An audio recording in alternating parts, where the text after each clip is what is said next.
yun na nga, dismayado ang mga kababayan natin. Dismayado. Hmm? Mayroon na ngang ano INC, Iglesia ng China. Ayun, hindi naman ako ano na doon.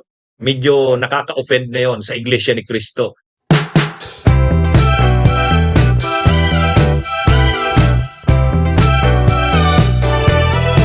Ito, mga kabunyog, anong take ko dito sa mga nananawagan i-give up na raw si Marcoleta? Mayroon pa nagsasabing i-donate na daw si Marcoleta. Ha? Ha? Ano na daw? I-give up na si Marcoleta. Ipasa na si Marcoleta sa China. Hmm? Alam nyo, nakakatawa yung mga panawagan na yan Pero ano yan kahit biro yan, pero may kahulugan yan. Yung panawagan na yan, mayroon pa ngang mayroon pa ngang sinusulong na signature campaign. Nakailan na ba yun? Marami na rin marami na rin pumipirma. Ano daw, i-donate sa China si Marcoleta.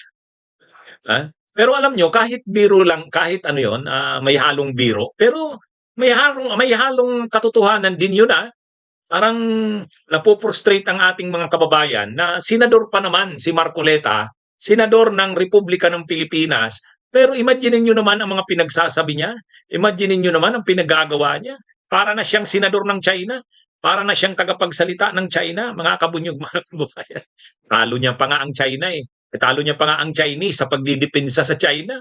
Sa halip na ipaglaban niya ang ating soberanya, sa halip na ipaglaban niya ang ating Republika ng Pilipinas, ang ating mga teritoryo, imagine niyo siya pa ang magsasabing invention lang natin ang West Philippine Sea, wala namang coordinates ang West Philippine Sea, pero hindi niya tinatanong nasaan ang coordinates ng Tendas Line.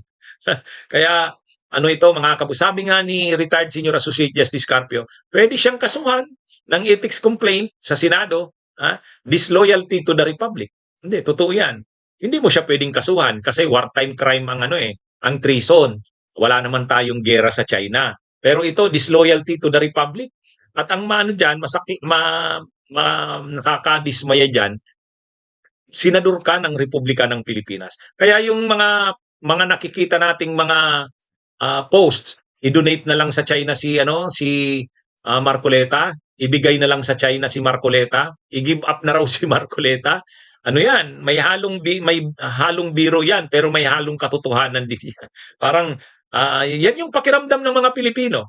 I-give up na natin si Marcoleta, doon na lang siya sa China. Parang ganun yan. Halimbawa si Martin Andanar, di ba?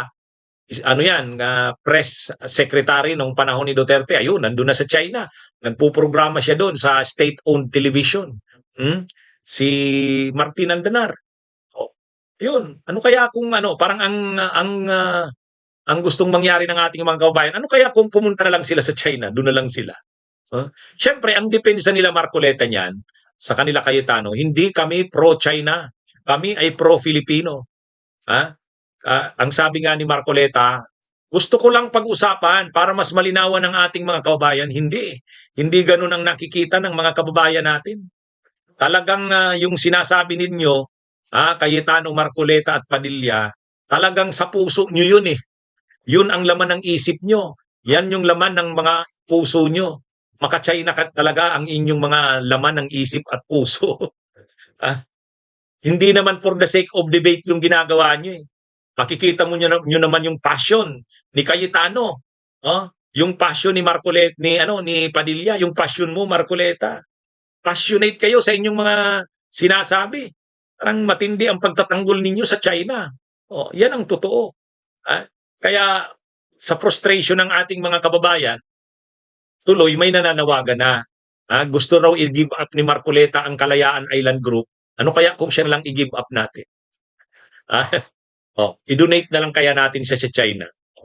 Ano yan? Biro yan. May halong biro pero may halong katotohanan. Kumbaga yung ganyang panawagan, may mga kumakalat yan sa social media, pero akala mo pabiro. Pero hindi May halong katotohanan ang ganyang panawagan, ang ganyang mga posts. Yung petition nga sa yung online signature campaign, i-donate na raw si Marcoleta sa China, marami nang nakapirma. Marami nang nakapirma. Bakit? Yun na nga, dismayado ang mga kababayan natin. Dismayado. Mayroon na ngang INC, Iglesia ng China. Ayun, hindi naman ako na doon. medyo nakaka-offend na yon sa Iglesia ni Cristo. Kasi alam naman natin pag sinabi mong INC, Iglesia ni Cristo. Kaya lang hindi mo talaga mapigilan ng ating mga kababayan mag-express ng frustration nila eh. Iba-ibang level na ng frustration ang lumalabas. Iba-iba ng mga mga post ang lumalabas. Nung lumabas nga yung Nine Judas line, galit ang mga pro Duterte na senador. Insulto daw yung nung tinawag nga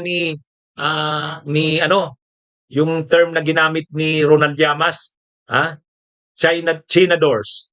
Oh, China doors. China doors. Galit sila Marcoleta doon, ay galit sila doon, si Cayetano doon. Bakit daw sila tinatawag na pro-China? Hindi daw sila pro-China. Pro-Filipino daw sila, pro-Philippines. Ha? Ano lang daw, iba lang daw ang paraan nila ng paglaban para sa Pilipinas. Kaya lang wala, hindi na maniniwala ang mamayang Pilipino diyan. Yung kanilang pagiging passionate sa kanilang pinaglalaban. Lumalabas pro-China sila eh. Kaya nga si Commodore J. Tariela nasasaktan din. Sabi niya, gusto mo ako na paghubarin ng uniforme ko? Gusto mo ako na maging vlogger na lang?